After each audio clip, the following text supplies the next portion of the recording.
Hey everybody.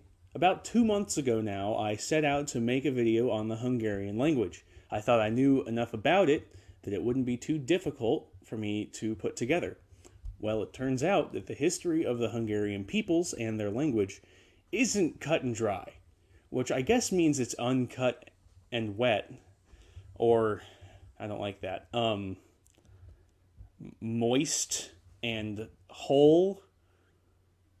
I hate everything about that. There's really no. It's just not cut and dry. That's all I'm gonna say. Okay, we're gonna forget that I said that.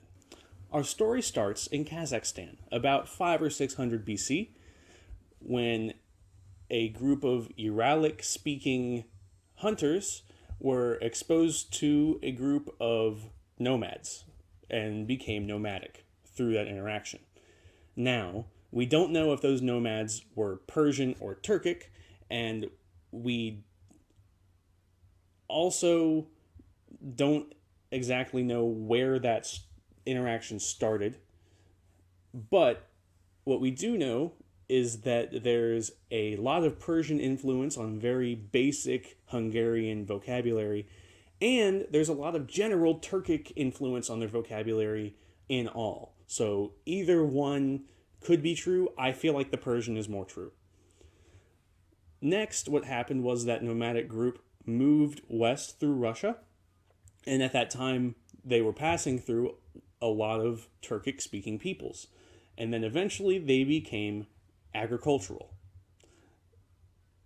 So we know that because a lot of agricultural words in Hungarian are cognates with Turkic languages words for other agricultural things.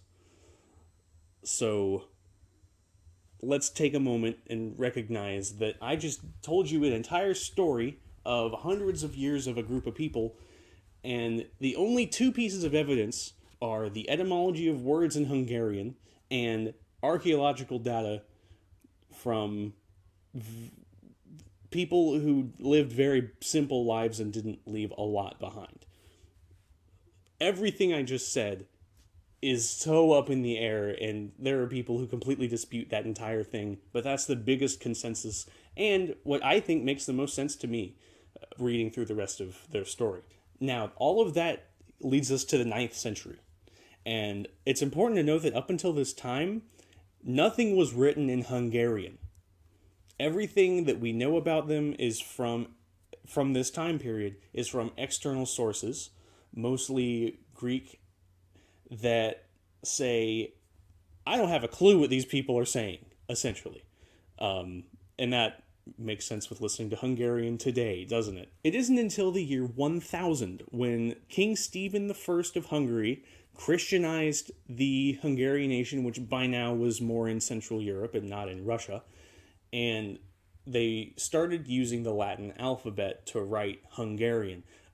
However, it's not like they were writing books in Hungarian all of a sudden.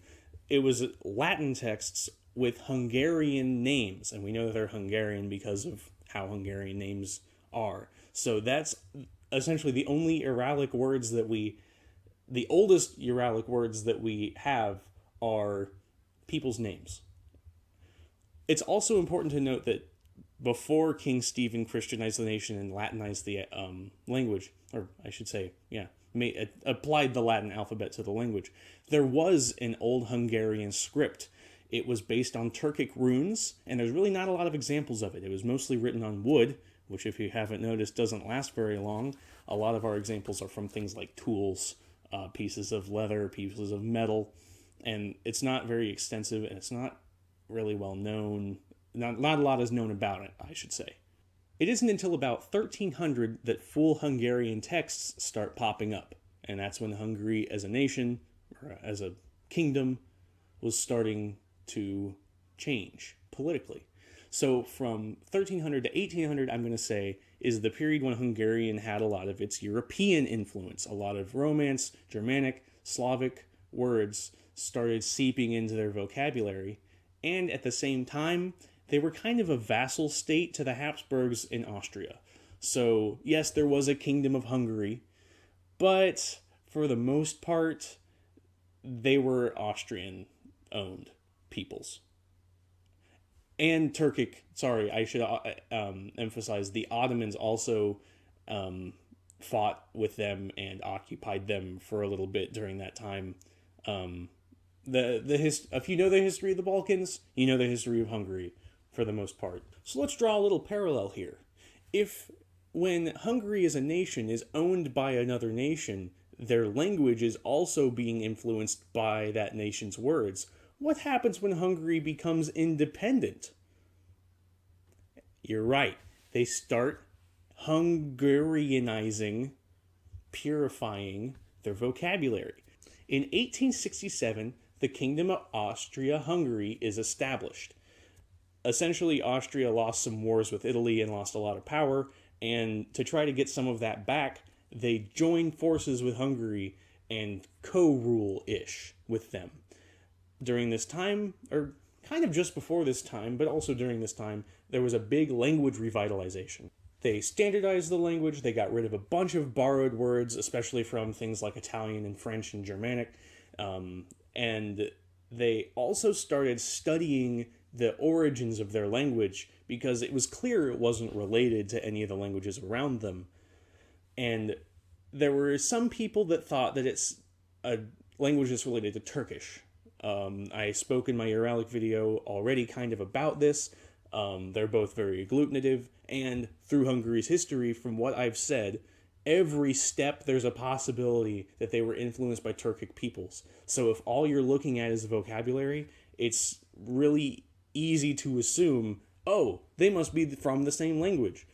But there were also people who noticed that it sounded a lot like Finnish, that there was a lot of Finnish words that were the same as or similar to Hungarian words, and their grammar was more similar. And this actually led to a big linguistic debate called the Ugric-Turkic War, where people, I want to imagine this was like a brawl in a university. People got together and had an argument about where Hungarian came from. The end of that debate concluded what we say today, that Finnish is more related to Hungarian than Turkish. But it didn't stop people from creating the Altaic language family. So I might make a whole video about that. I might not. I've talked to you about it, Che. Essentially, the theory is that Hungarian, Turkish, Mongolian, and Japanese all have one, essentially, I know there's a bigger list than that, but those languages essentially all have one origin, and it isn't accepted now. It's really flimsy when you dig into it. It's something that I thought was true, that I had heard of, that I thought was really interesting, and I've learned the error of my ways. But I think as I move through these language families and little language profiles, I'm going to keep bumping into the Altaic language family, and I might have to talk about them at some point. So there is more history of the Hungarian peoples, but essentially I'm going to say once they standardized the language in the 1800s, not much more changed after that. Being as it's only been like 150 years since that happened, obviously there's not going to be that much that's going to change in their language since that point. So I'm going to go ahead and cut that there. Hopefully I can paint to you guys that this is a very messy story with a very thin thread connecting all of it. And nevertheless, I think Hungarian is one of the most interesting languages in the world. Like, how many other languages have just been dragged across all of that space and picked up all that debris, and they speak it, and it works. It's absolutely crazy to me. Thank you very much for watching Linking. Be sure to like, comment, and subscribe, and have a great day. Bye-bye.